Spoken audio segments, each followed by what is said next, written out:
We want physical distancing, perhaps, okay, but not social distancing.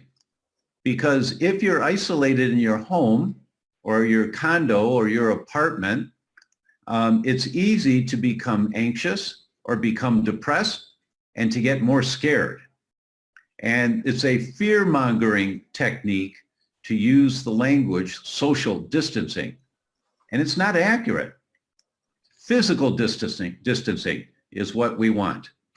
I don't want to get into politics here, but there's a whole lot going on behind the scenes that lots of discussions right now, lots of videos coming out. You know, I saw a video about 2 weeks ago now of two doctors from California, somewhere up near you, Michelle, in Northern California. And they have a number of clinics and they offer a lot of services to people. And they had accumulated the raw data of over 5,000 tests for COVID-19. And the tests came back and they were startled as to how many people actually came back positive to the antibodies for COVID-19. They were startled by it compared to how many of the people got really sick and passed on.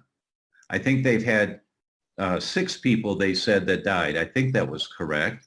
That was attributed to COVID-19, but I'm not sure on that number. But there was a very high number of people that never got sick who now have antibodies to COVID-19.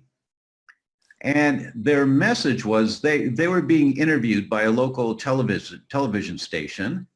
And the message was really a good message. It says, you know, we need to be looking at the numbers more closely. Now that we're doing more tests, let's look at these numbers because the original estimates from the World Health Organization may not be quite accurate, that this might not be causing the amount of damage and deaths that we initially thought it was going to.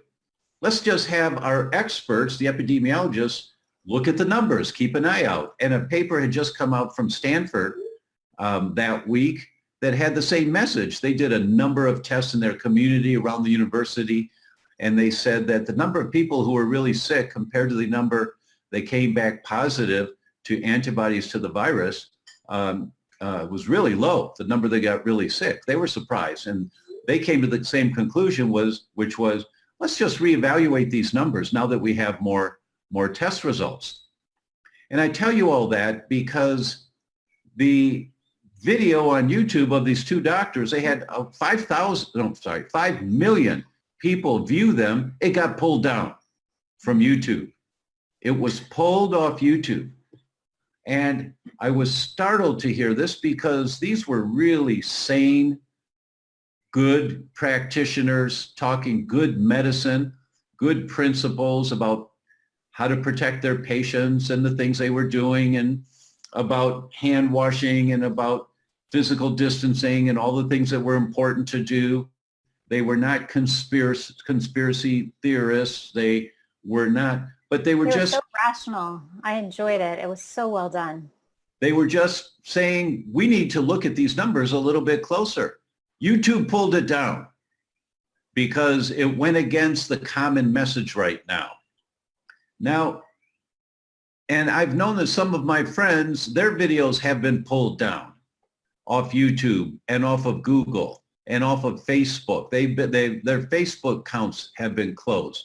When President Trump talked about some ultraviolet therapy that seemed to be effective, and a company, a well-respected company that makes these devices, put on their site, hey, we've been making these devices for years, and there's studies that show that they work. What happened was their account got pulled, and you know, so the last time that I'm aware of that this kind of thing started happening the way it's happening now, 1938 in Germany, and they burned books because they didn't want people to read any other information than the party line of what they were saying. This is not okay. of what's happening with our major internet people. So we just need to be aware of this and say, hey, this has got to stop. You can't do this. And I'm not a conspiracy guy, but I'm looking at stuff now has me pause as to what's happening. And we know now, and I'm encouraging everyone to explore this for yourself and just see what you find. But we know that the vaccines that are being produced with nanobots in them. Just Google nanobots and see what you find. They're little machines, tiny, tiny little machines that reproduce in the body. So if you get this vaccine that they're talking about that's coming, it's got nanobots in it. And the nanobots are recognize and connect with the 5G network so that you can be identified and found anywhere in the world within a minute or less. That they're going to be tracking everyone on these nanobots. Now that sounds like 1984 stuff or some kind of weird thing, you know, and but when you look at what's happening, we all just need to be aware of this and say, this is not okay.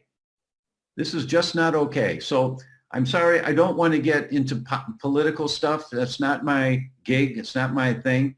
But we all need to be aware of this and just look for yourself a little bit, ask some questions and see what you find.